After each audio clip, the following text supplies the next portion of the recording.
At a suburban home in Colorado, this police officer is about to make a gruesome discovery.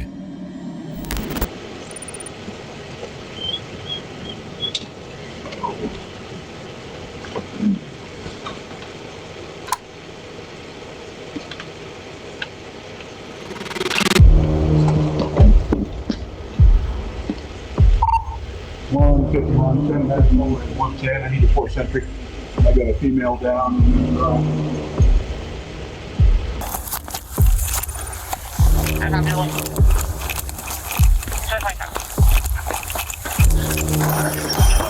Brookfield Police! Brookfield Police! Oh. Holy.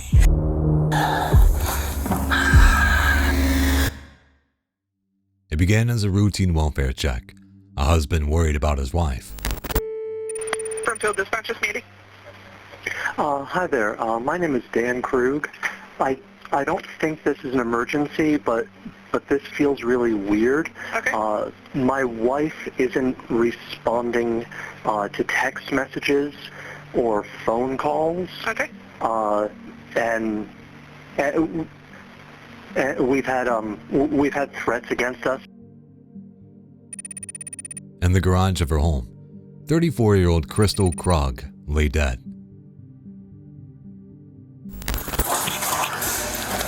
Garage is open now. Hello, ma'am. I need you to stay out, please. She's got a head wound. I don't know if it's from falling or something else, but probably falling, but I don't know, man. It's a good one. Yep. Husband said there was a stalker threatening to kidnap her, so I don't know. Husband has not been able to reach her by any means for a few hours. Stab her in the chest. Let Henry know that. She had been severely beaten on the head with a blunt object and suffered a fatal stab wound to the chest. Initial signs pointed towards a stalker, with Crystal having missed an appointment that day to discuss the ongoing harassment with a detective. Well, apparently she was supposed to meet with Martinez today at 11 for stalking. Oh, yeah, That's stalking. the rumors. Well, if you And read your the camera's call on, I notes- assume? Okay, me too. So, reading the call notes, it said that there was an issue with stalking, and harassment threat Oh, I didn't for kidnapping. However, an investigation would reveal the shocking truth, with twists and turns leading them in a direction that no one saw coming. To those who knew her, Crystal was intelligent, patient, and kind. She grew up in Colorado and built a respected career as a scientist. In 2007, she married Daniel Krug, and the couple had 3 children together. They built a home in the peaceful suburbs of Broomfield, Colorado, and for more than a decade, their life seemed perfect. But in the moments leading up to December 2023, everything changed. On September 22nd, one of Crystal's daughters noticed some clear tubing, around 4 to 5 feet in length, hanging out the back of her mom's car. Crystal thought it was weird at the time, but it would become much more alarming given the events that followed. The very next day, Daniel Krug reported coming home to find the garage door open, and he saw a person running away as he pulled into the driveway. Brookfield Police. Hi there. My name is Dan Krug. I am a little late, but I'm reporting a trespasser on my property. Okay, sure. What was your address? 3132 Promontory Loop. I can spell it if you need me to. No, that's okay. Are they still there? No, ma'am. Okay. What happened? About 4:50 or so, I was returning home from the store. My garage door was open. As I approached it, someone ran out and ran through my backyard and got away. Oh. So that's really all I have to go on. Do you know if it was a male or female? I'm not positive. I think male, but I don't know. I know blue jeans and a gray shirt. That's it. An officer was sent to the home, where he spoke to Daniel and gathered more information. Hey, how's it going? Yeah, definitely. I'm Officer Chauncey. I'm Dan. Nice to meet you. Johnson, nice to meet you. So it sounds like 450s with dispatch at? Okay. Yeah, so I ran out at 4:15, 4:20-ish. Okay. So I left. I watched the garage door closing, Okay. not necessarily closed. Sure. Okay.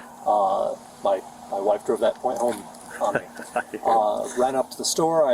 I came back about 4:50, 4:55. Okay. As I came down, the door was open. The bigger one or yeah, the third? The double bay Got it. door. Okay. So as I pulled in, I saw someone. I think it was a guy, but it was so fast. Yeah. Blue jeans, gray shirt, run out, jump over my gate, Okay. and take off that way. Got it. The couple filed a report with the local police, changed their locks, and installed 2 more security cameras on their property. More than a week passed without incident, but just as the Krugs began to feel more secure, Crystal received a text from an unknown number. The texter claimed to be a man named Anthony. He would be passing by the area and asked Crystal if she wanted to hook up. The name was instantly familiar. Crystal had dated a man named Anthony Holland for about a year in 2000, but had broken off the relationship. In the extensive notes she kept after the harassment intensified, Crystal recalled how Anthony had attempted to contact her numerous times after the breakup. He had messaged her on Facebook around 2018, making it clear he was still interested in her. He sent her song lyrics and made references to romantic movies like The Notebook. Crystal told Anthony she was happily married with children and didn't appreciate his advances. The two blocked each other, but 5 years later, he had seemingly found her again.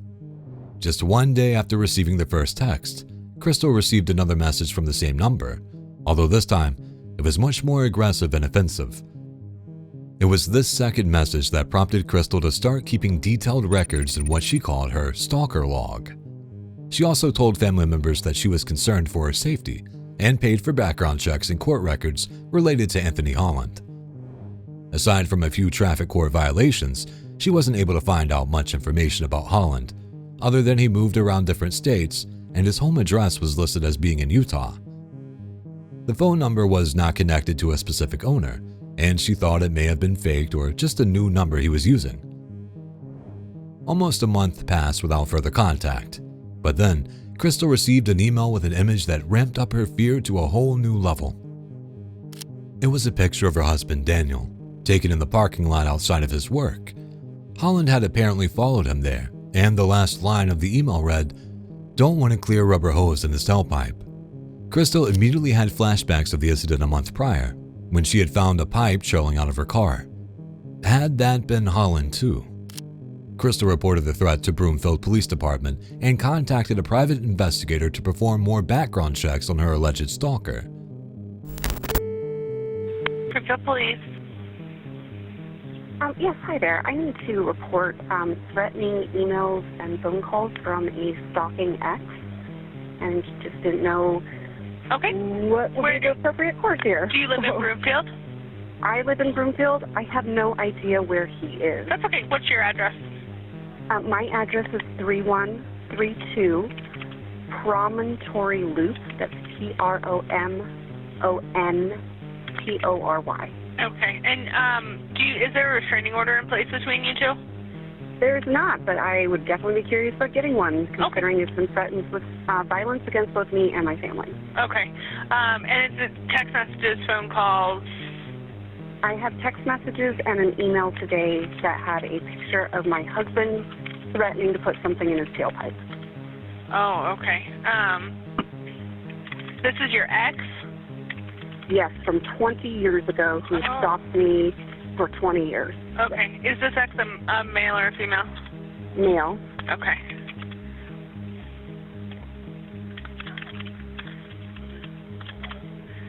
Okay. So, and he's threatening violence against you and your family, correct? Correct. He told me that I should kill myself, and then he said that he sure hopes my husband drives safe and he doesn't have anything in his tailpipe. Oh my gosh. Okay. Concerning. What's his name? His name is Jack Anthony Holland. Crystal didn't know how Holland had gotten a hold of her email address, and the one he was seemingly using had not come up in the previous check she had paid for. From then on, the threats intensified. On November 3rd, Crystal received a sexually explicit picture via text from a new unregistered number. The image's metadata didn't provide any clues as to the time or place it was taken, and the file size indicated that the photo likely wasn't the original. That same day, an email from the same sender as before indicated that Crystal was being followed. It told her to fix her expired license plate and asked if she and her husband would be down for a three-way. By this point, Crystal had become paranoid, and for good reason. She started documenting her daily schedule to a meticulous degree, noting down the times when she left her home to take the kids to school or pick up lunch, keeping an eye out for any cars that may have been following her. Her friends noticed a clear shift in her behavior. She was anxious and constantly on edge. So this old boyfriend of hers that she broke up with in 2000, initially she said that he reached out to her on Facebook and she just thought it was a friend catching up, like an old person catching up. And so I think she responded to him. But then he became really aggressive in 6 years ago. 5-6 years ago, he became really aggressive on Facebook. She got rid of her Facebook account. And then she told me in September he started to reach out to her again and it was just vile, really explicit, vile stuff. Okay. And the last message she showed me from this Anthony was, if you ever want to get rid of your husband,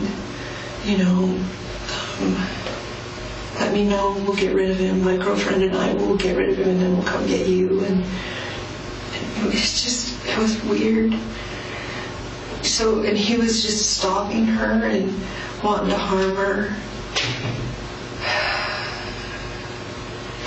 And I kept saying, well, why can't we find him? Certainly they can track his IP addresses. She goes, well, he keeps changing his emails and phone numbers and all this stuff. So she says they just can't track him down. They don't know where he is. Anyway, she was so scared of him. She really felt like it was him. She was working so hard not to have this happen. Give me some insight on what you mean by that. Well, she'd taken a gun and she got herself a gun.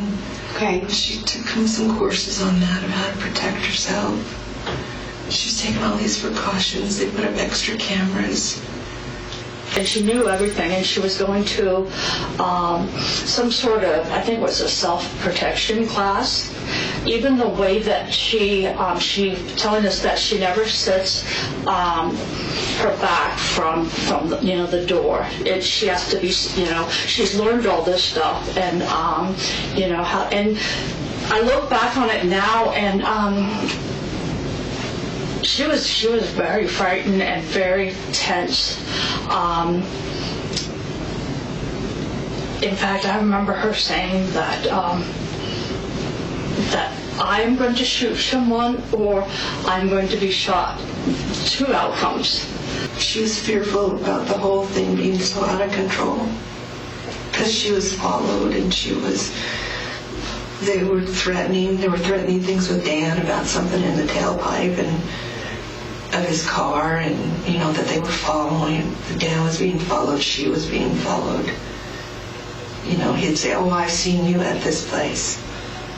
She had mentioned that she was on her own. She wasn't getting support from Dan. Okay. And she wasn't getting support from the police anymore. And she was afraid it was going to escalate. To make matters worse, Crystal started receiving unwanted messages from third parties about sexual adverts that had been taken out in her name. She was still receiving texts she believed to be from Holland, with disturbing details about personal events like dentist visits, Crystal's upcoming birthday, and promises that he would see her soon. But it wasn't just Crystal who appeared to be in danger. Her husband, Daniel, was being threatened too. On On November 13th, an ominous text read, "I'll get rid of him and then we can be together. They let me walk right into his building. Been there for weeks.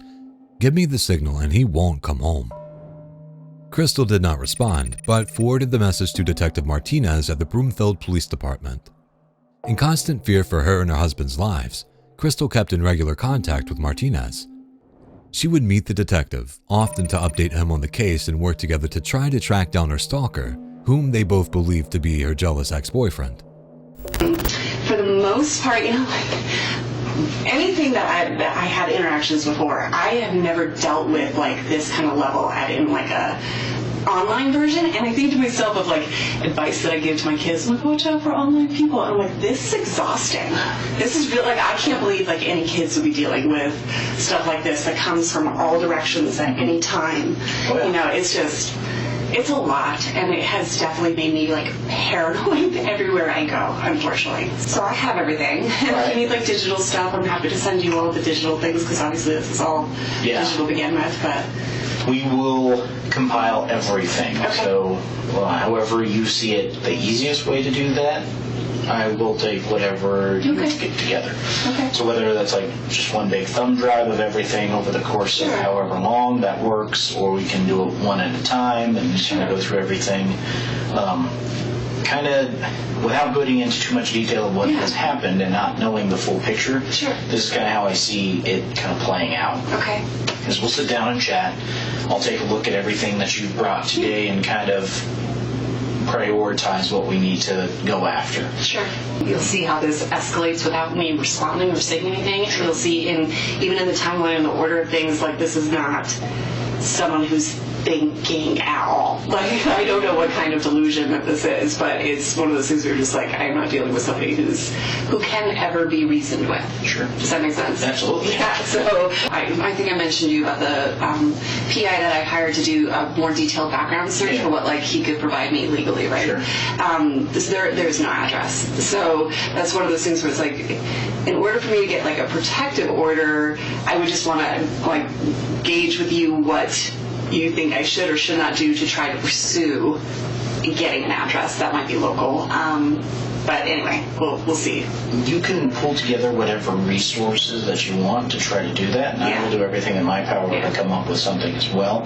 And so I'm just going to kind of let you start from the beginning of when you first met Jack and kind of go all the way through. And you're going to get the engineering project manager, so I have to wait this out. This makes it so much simpler. Okay, I did a timeline for you. Okay, in this timeline, we dated summer of '99. Okay. Very briefly. Like there was a breakup somewhere here, like in the fall, so I did this kind of like also that you could see like way over here. Last contact I ever had with him where he tried to reach out to me personally, saw him in person, would have been like in the spring of 2001. Everything here you're going to see question marks because I'm like, about?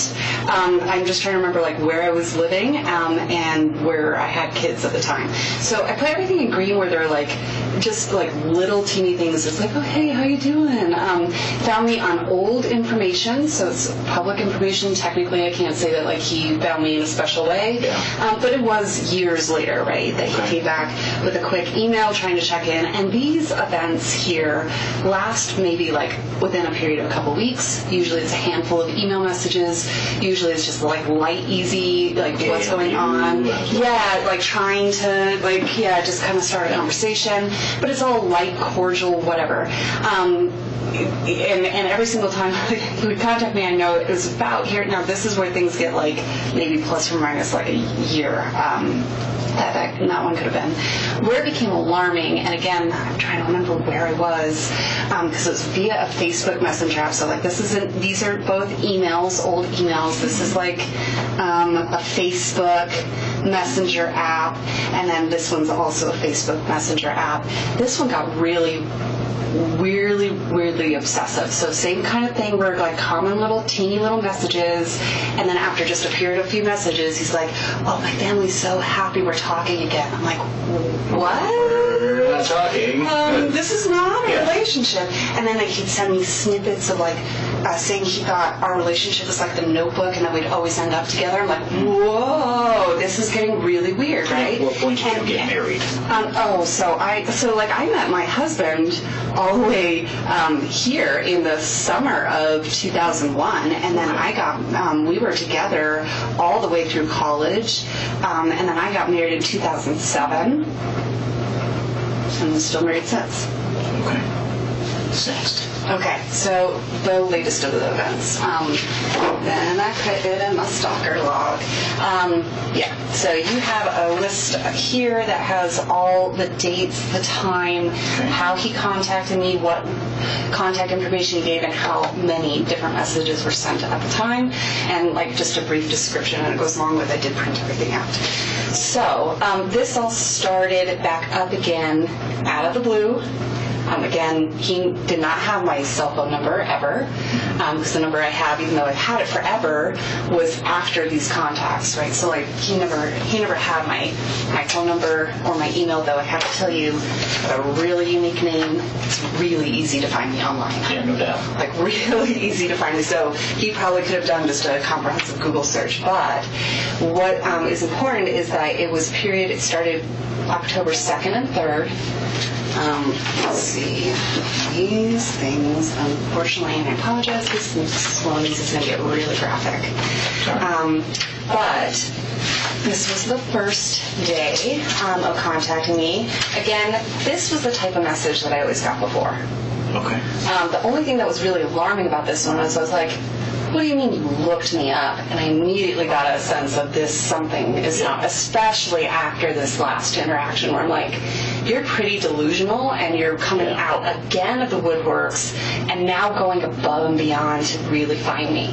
And then when I didn't respond, and you'll see, so this is on Monday at 1, and when I don't respond, then immediately the next day it just keeps going. Yeah. Right? And this is when I then contact you guys, because this now is escalating. This is not just threats against me, it's threats against my husband. And then,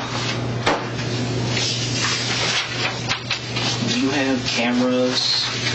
Yeah, so for protection for myself, I'll let you know my full thing. I like literally, because this has been nonstop, the only thing that's made me feel better is every day I work towards something. Like it's the one thing that's like, okay, what can I control?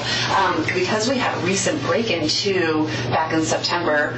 Don't think it's related, but there was my husband caught somebody going through our garage. Like he came home, the garage door was up, and he caught somebody running out of our garage. We subsequently installed 2 more cameras on our property, so I get notifications of anybody that's like walking, driving. Do those all save? Yes, they all save. Anything else?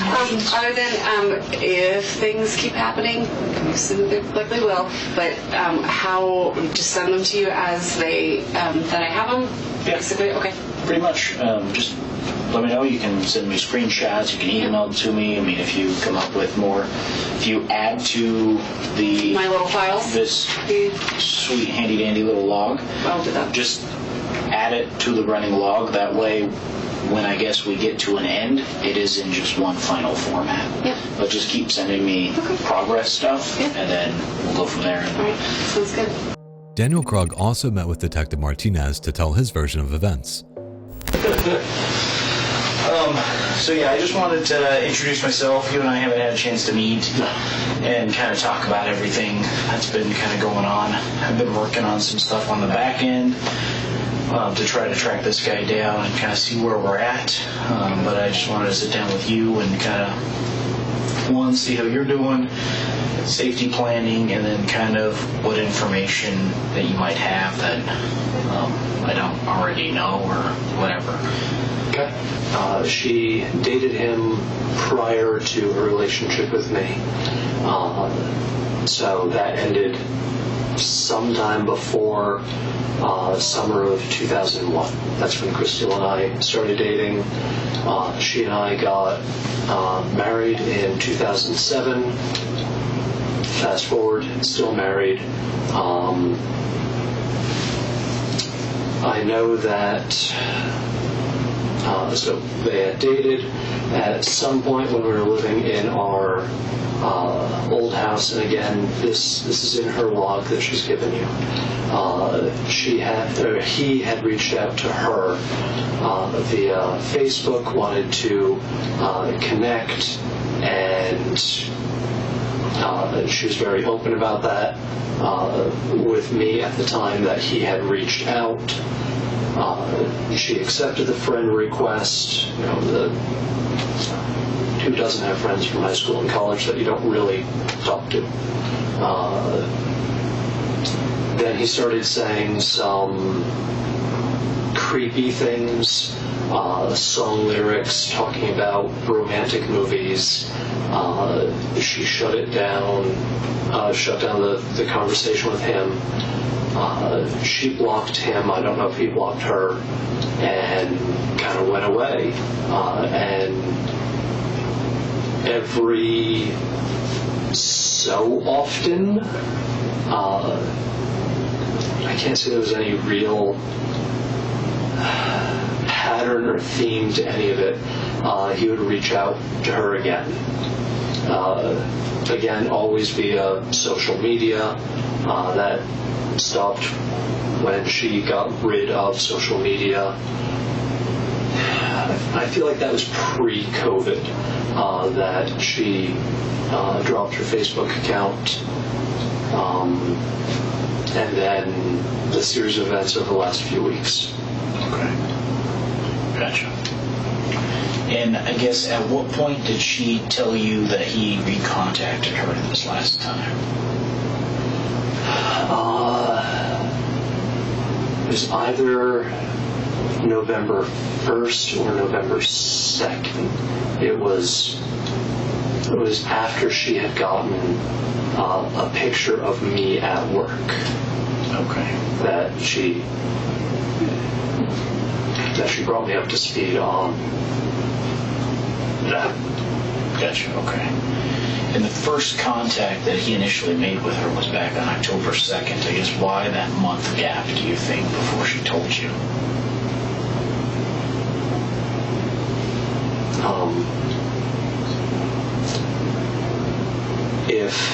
I'm trying to remember from some of the details from the log that she's keeping. I'm guessing that it was creepy, but not real. You know, but lots of people are jerks online. Sure. Other than that, I'm sure she has mentioned to you that she and I are going through a rough patch, kind of on the rocks. So probably didn't seem that pressing until it was. Sure. Okay. And she didn't mention that to me, that you guys were having a rough time currently. Are you guys in the process of separating, getting divorced, or working through things? To be determined. Gotcha. We still live together. We have our kids, our house, finances. We are one.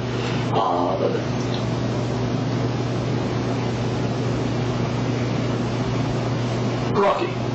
Marriages have up and downs. Rocky patch. This is not helping.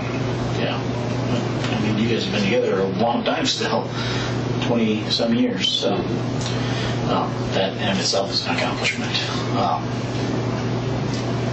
Is there any reason to suspect that Christine is not being honest in any of this? No. No. I know her. No. Okay. I believe everything that she has said to me. Yeah. And about the guy, do you think he's the kind of person to actually do this stuff, or do you think it's somebody else? I've never met him. Yeah. Just a few contacts over the years directly to her, but nothing. I have never met him, never interacted via any social media platform. All I know about him is what she has related to me. Yeah. So snippets from the past and then more information over the last few weeks. Sure. But that's it. Yeah. So I genuinely can't answer that. Yeah, that's fair. So I understand that Christelle has been working on wrapping her own head around self-defense type stuff. What have you been doing?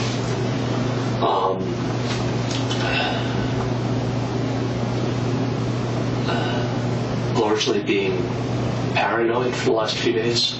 Yeah. She didn't want me to panic, so she didn't share all of the details of the log. And so, as I got all of the details, my panic level has gone considerably higher. Not now, because I'm in a police station. Sure. And honestly, this is the safest I've felt since Monday at lunch. And largely I've been focused on her and the kids since Monday in particular. I think it was you who sent the Glendale police to my office. And then I just, as soon as they had finished talking to me and looked around, I just got the hell out of there. And I've been holed up at the house. Yeah. I went to the grocery store briefly on Tuesday,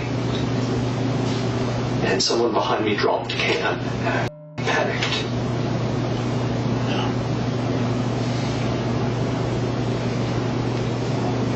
So what am I doing? I'm panicking. And I'm doing a shit job of protecting my wife. So I want to know everything, and I don't want to know anything.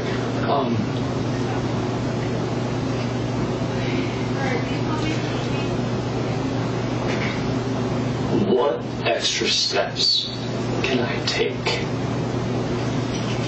for protecting Christelle and the kids and me? If you were to give advice, what would it be? I love my brother dearly. He's a cop in New Jersey, different mindset. His first response was, do you have a gun? Other than that, what can I do? So, one, get yourself in a good mindset. Get yourself in a place where you're not overly paranoid, but still vigilant. I'm failing at that. I understand that.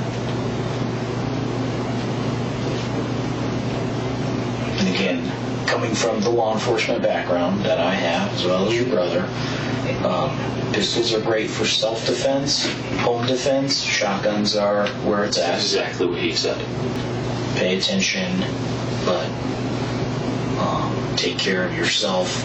Still find a way to decompress, to be able to find a place to where you do feel safe and comfortable for even a half an hour in a day to get your head right for the day. Because that's the biggest thing. Because if you're not taking care of yourself, you're not going to take care of Christelle or the kiddos. Another email, supposedly from Holland, was received by Crystal on November 19th. It said that Daniel Krug had called the police after being followed, but the stalker claimed that he had got away.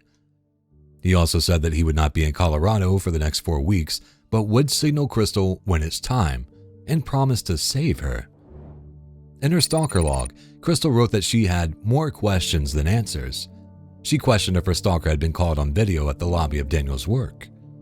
She also asked if police in Utah or Idaho could track down Holland and wondered what signals she possibly could have sent him to result in such intense harassment.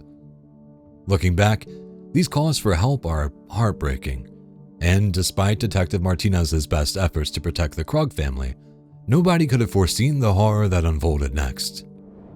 On the 5th and 6th of December, Crystal received 2 more emails, this time from a different address but clearly from the same person as before. They claimed that their other account was being watched and that they now had new phones to contact her with. Confirming that they were no longer in Colorado, the sender invited Crystal to move in with him and his girlfriend, eerily telling her, "You know how to get me when he's dead," referring to Daniel. This would be one of the final emails received by Crystal Krug. She did not reply and forwarded both emails to Detective Martinez. Frustratingly, Martinez did actually manage to find the addresses for Anthony Holland, but was waiting for digital evidence to prove that he was the man behind the messages. Martinez had sent warrants to Verizon and Google, hoping to find out more information about the phone numbers and email accounts being used. But neither company responded to the detective, at least not in time to prevent a tragedy. 1 week later, it would no longer be a stalking case that the police were investigating. It was a murder.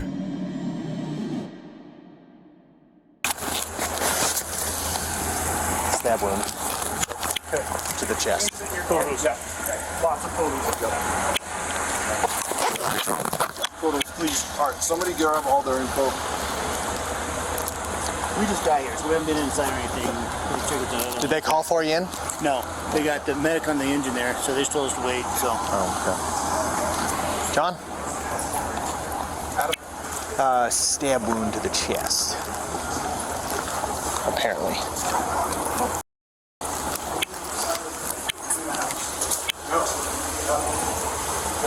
Carly's here, watching the baby coming out, so it's her call.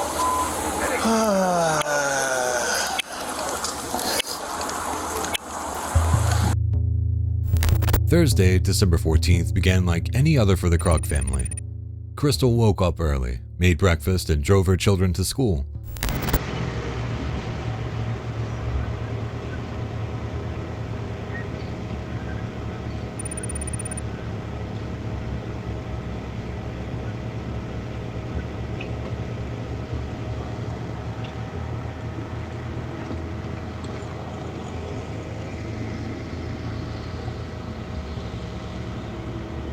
A Nest camera on the home's driveway captured her car returning and backing into the garage at 7:57 a.m. Daniel Krug had seen his wife that morning, but left to go to work at 8:24 a.m.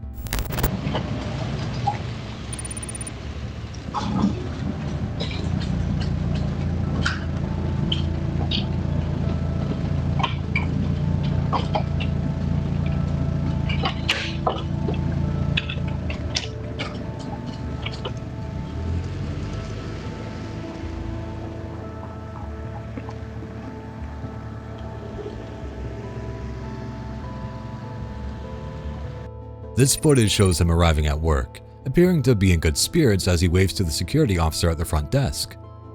Over 3 hours later, when Crystal didn't respond to his messages or calls about picking up their daughter from school, Daniel messaged Detective Martinez saying, "This feels weird." Crystal was due to meet with Martinez later that day. At 12 noon, Daniel made the following phone call to the police. Brookfield Dispatcher's meeting. Hi there. My name is Dan Krug. I don't think this is an emergency, but this feels really weird. Okay. My wife isn't responding to text messages or phone calls. Okay. And we've had threats against us. Daniel texted Martinez again 10 minutes later, saying, "I called her mother Linda. She is closer than me to the house." By this time, Officer O'Hare had been dispatched to the Krug's home to perform a welfare check. He arrived at 12:24 p.m., encountering a neighbor who had also been called by Daniel to check on Crystal.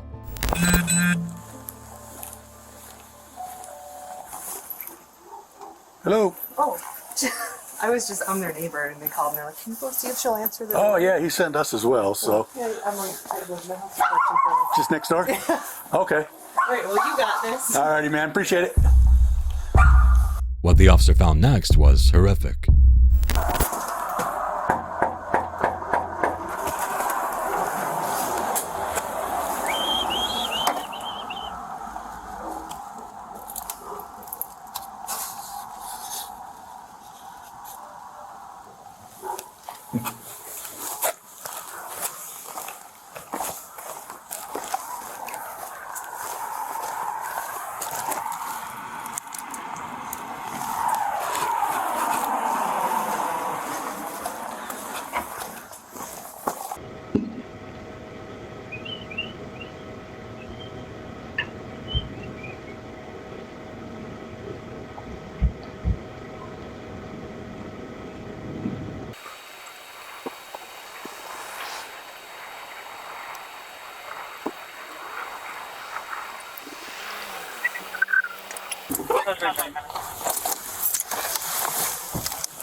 .151, send medical, and 110. I need a force entry. I got a female down in the garage.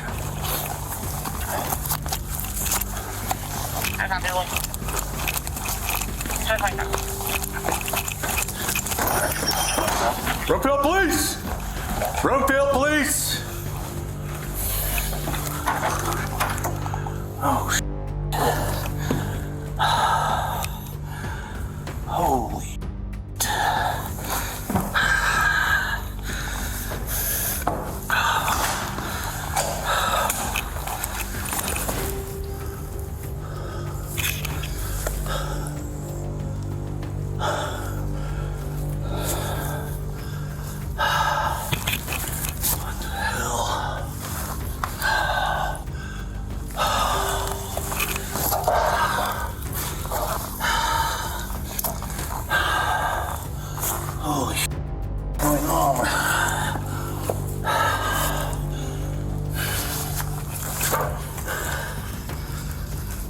Christy! Christy! Christy!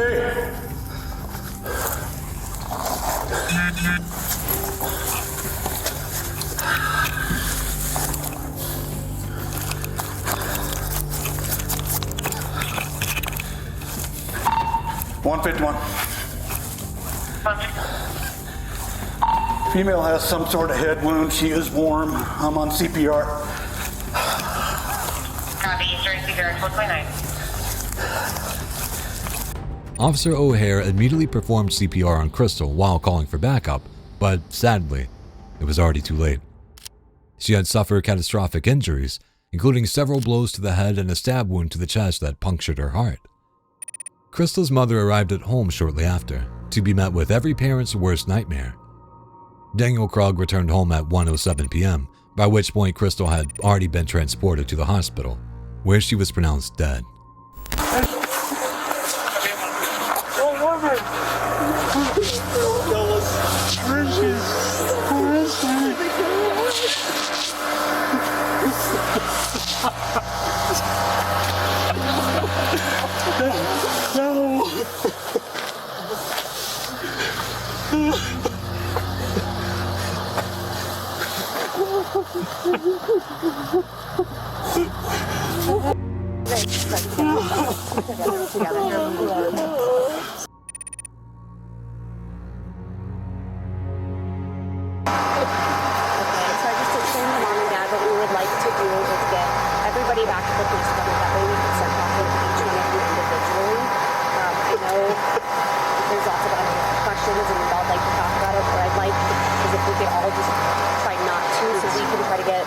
Interviews from each individual person on what they need specifically. Okay?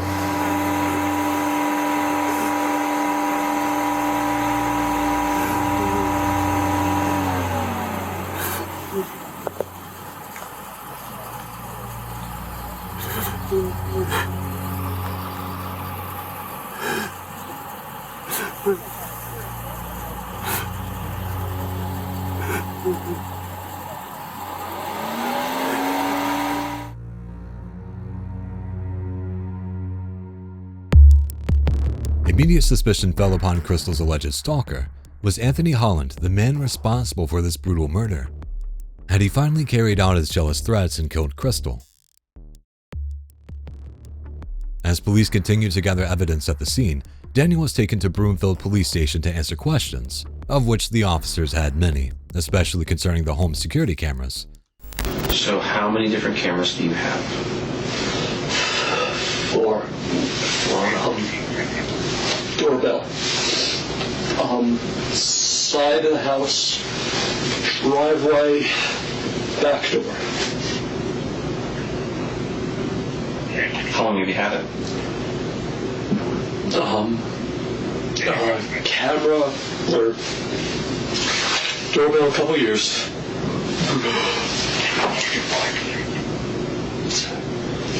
Sorry. Doorbell, a couple years. The others, all since September in waves. We had an intruder. I called the police. What was his name? His card is on the refrigerator. Chauncey. Okay. He called. He came when we had a garage intruder. Ran past me. I bought 2 cameras that night. I don't know when that was. It was September. I bought 2 cameras that night. I got 3 more with Stalker, with Kickman. Okay. My brother said to put up 6 or 7.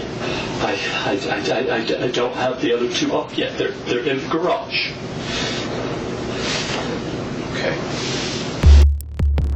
While searching the family home, police noted that one of the security cameras had been taped over and 3 or 4 more had gone offline that morning. Daniel could not provide an explanation as to why. Perhaps the stalker had managed to disable them. After all, the stalker seemed to know intimate details about the couple's lives and had been following them at home and at work. So when do your cameras go off? Do you ever have them set to turn off? 24/7. Okay. They don't turn off.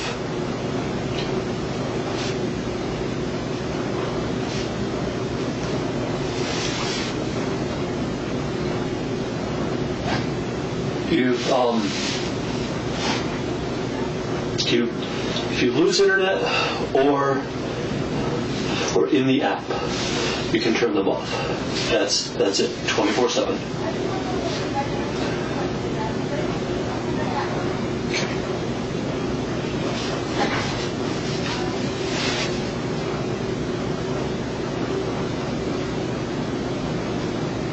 And who has the ability to turn off the cameras? Who has the ability to go in the app and turn these off? Christine, me,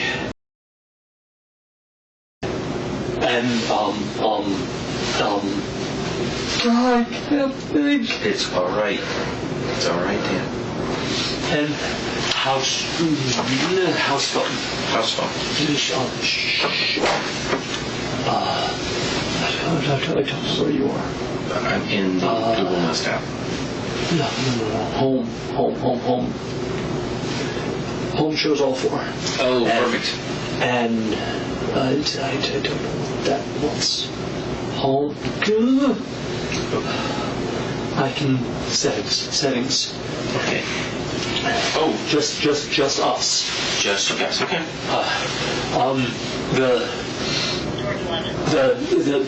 The house phone. It's a cell phone, but that's Crystal, you, and the Krug family. No. Okay, those are the only people. That's it. So you said the cameras are on all the time. Yeah. Looks like about 8:15, a lot of them go off.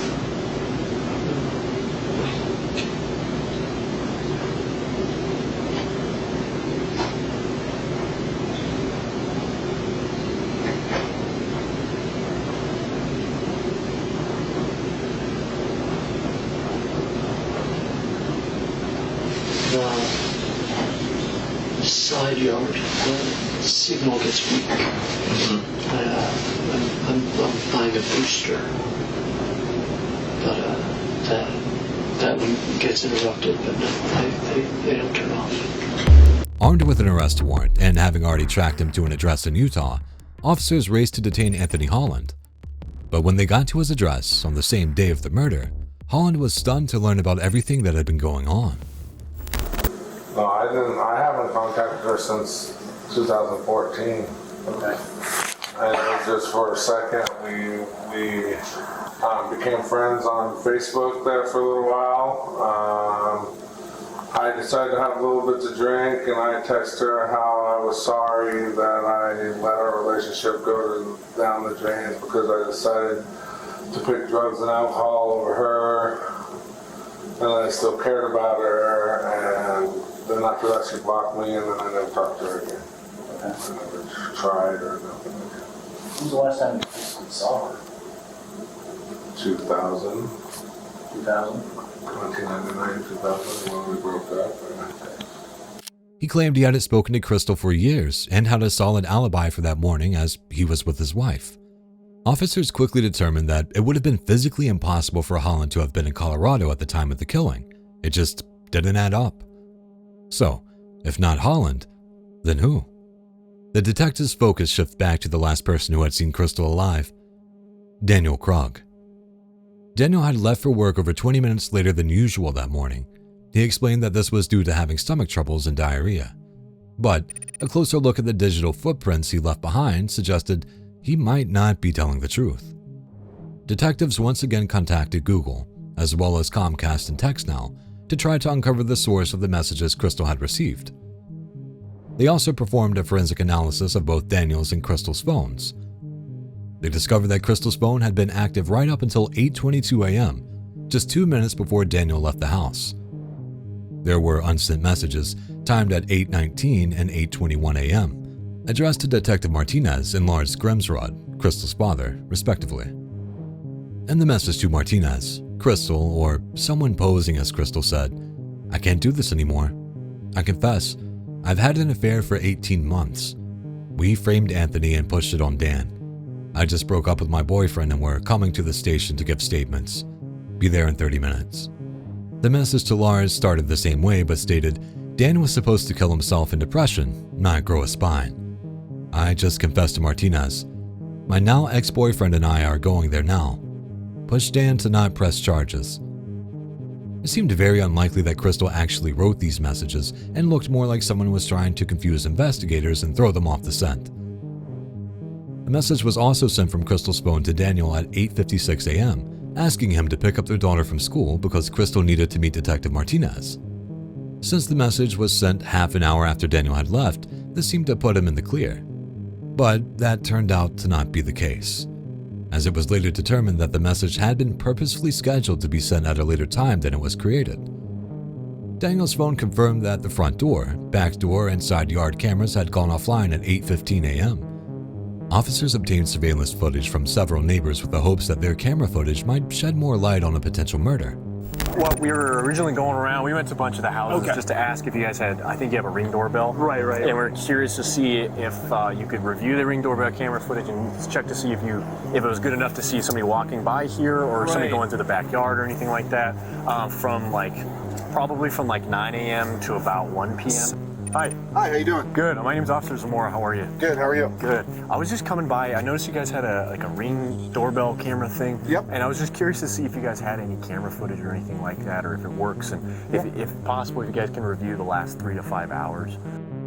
When investigators reviewed the neighbor's camera footage, there was no sign of any third person entering the Krug home. With the finger of suspicion now squarely pointed at Crystal's husband, more damning evidence would soon follow. Data provided by Google revealed that one of the fake email accounts used to contact Crystal in the weeks before her death had been created on Daniel's workplace server. One of the burner phones used to harass Crystal was also found to have been purchased using a gift card registered in Daniel Krug's name. It appeared that Daniel had gone to great lengths to try to mislead law enforcement and frame Crystal's ex-boyfriend in an attempt to get away with murder. But why? He would soon get the chance to answer that question for himself, as Detective Martinez signed an affidavit supporting his immediate arrest.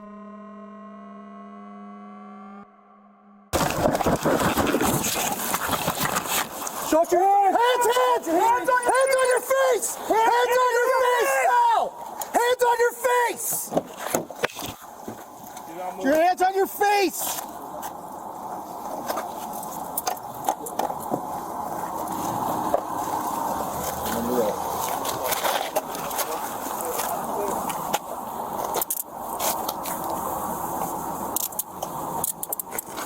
You caught that shit?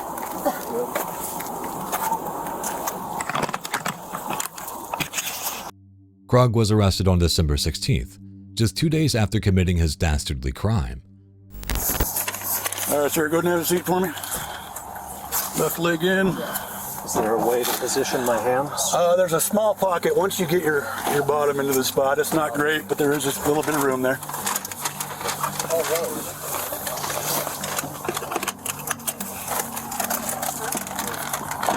All right, nice job. Despite the overwhelming evidence suggesting he had killed his wife and attempted to frame her ex-boyfriend, Daniel invoked his right to an attorney and pleaded not guilty to the charge of homicide. Do you want me to tell your kids that you killed their mother, or do you want somebody else to? Okay. While in jail, many of his phone calls were recorded. He was remorseful and didn't seem too concerned about what was to come. His trial began more than a year later, in April 2025. His defense team argued that there was no DNA evidence that linked him directly to the crime and accused detectives of mishandling the investigation. However, the prosecution presented a watertight case, complete with all the digital clues, which included some damning internet searches Daniel had made a day before the killing. He had searched incriminating phrases like, "When is a head injury a cause for concern?" and "How hard would you have to hit someone in the head to make them unconscious?" Crystal's autopsy showed that she had been struck in the back of the head, likely from behind before being stabbed.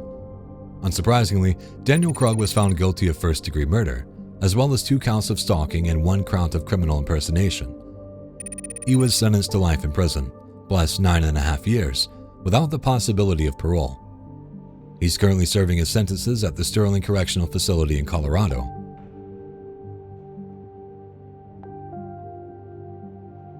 Although never fully admitted by Daniel, after talking to Crystal's friends and family, investigators believe that Daniel had planned the killing because his marriage was falling apart, and he feared losing custody of his children. He thought he could get away with murder by pinning it on Crystal's ex, but he couldn't outsmart the detectives, and his horrible actions resulted in the senseless loss of the children's mother, a smart, kind woman who was betrayed in the worst way by a man she had once loved. You got to think with a girl like that. That'll be your thing.